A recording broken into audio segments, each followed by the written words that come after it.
Hi guys, আমি তপতি রান্নাঘরে আপনাদের সবাইকে স্বাগত। আজকে আপনাদের বানিয়ে দেখাবো চিচিঙ্গে ভাজা। এইভাবে একবার রেসিপিটি ট্রাই করে দেখুন, খুবই টেস্টি হয় খেতে এবং পারফেক্ট চিচিঙ্গে ভাজা তৈরি হবে। চলুন গ্যাসটা অন করে নিই। গ্যাসে একটি কড়াই নিয়ে নিয়েছি। এইভাবে চিচিঙ্গে ভাজা রান্না করলে এবং নিমিষেই এক থালা ভাত শেষ হয়ে যাবে। এই কড়াইতে পরিমাণ মতো সর্ষের তেল দিয়ে নেব। এবার তেলের মধ্যে একটু কালো জিরে দিয়ে দেব। এবার আলুগুলো দিয়ে দেব। একটু ভালো করে ভেজে নেব।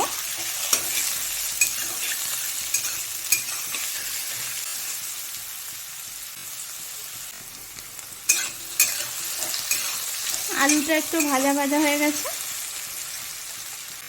এবার পেঁয়াজ কুচিটা দিয়ে দেব।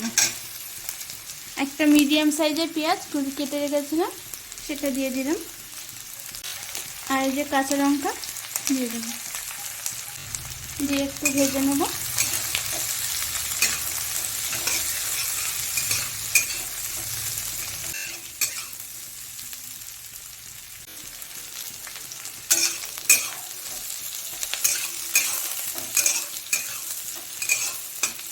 আলু পেঁয়াজ এগুলো একটু ভাজা ভাজা হয়ে গেছে। এবার কেটে রাখা চিচিঙ্গেগুলো দিয়ে দেবো।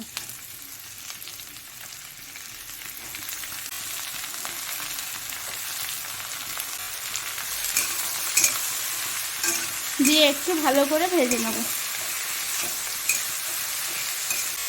চিচিঙ্গে ভাজার মধ্যে কিন্তু জল দেবেন না, কারণ চিচিঙ্গের থেকে এমনিই জল বেরোয়, তাতে চিচিঙ্গেটা ভালো করে সিদ্ধ হয়ে যাবে।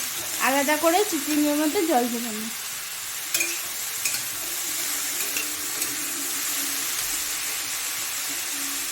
এক চামচ নুন দিয়ে দেবো, হাফ চামচ হলুদ গুঁড়ো আর এক চামচ লঙ্কার গুঁড়ো।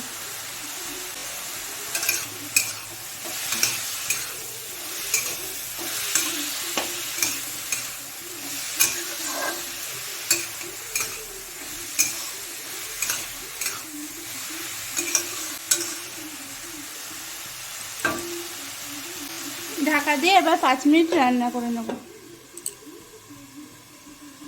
আঁচটাকে মিডিয়াম ফ্লেমে করে দেবো। 5 মিনিট ঢাকা দিয়ে রান্না করে নেব।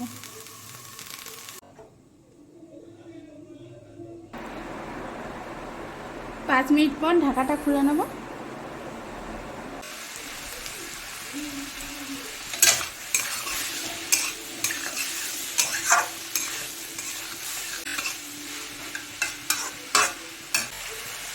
একটু চিনি দিয়ে দেবো। ফ্লেমটাকে বাড়িয়ে 2-3 মিনিটের মতো ভালো করে ভেজে নেব।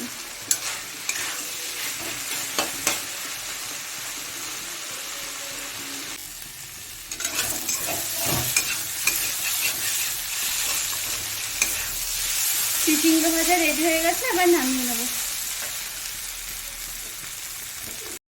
আলু দিয়ে চিচিঙ্গে ভাজা রেডি হয়ে গেছে। যদি রেসিপিটি ভালো লাগে লাইক, কমেন্ট আর সাবস্ক্রাইব করে দেবেন। চ্যানেলের পাশে থাকবেন।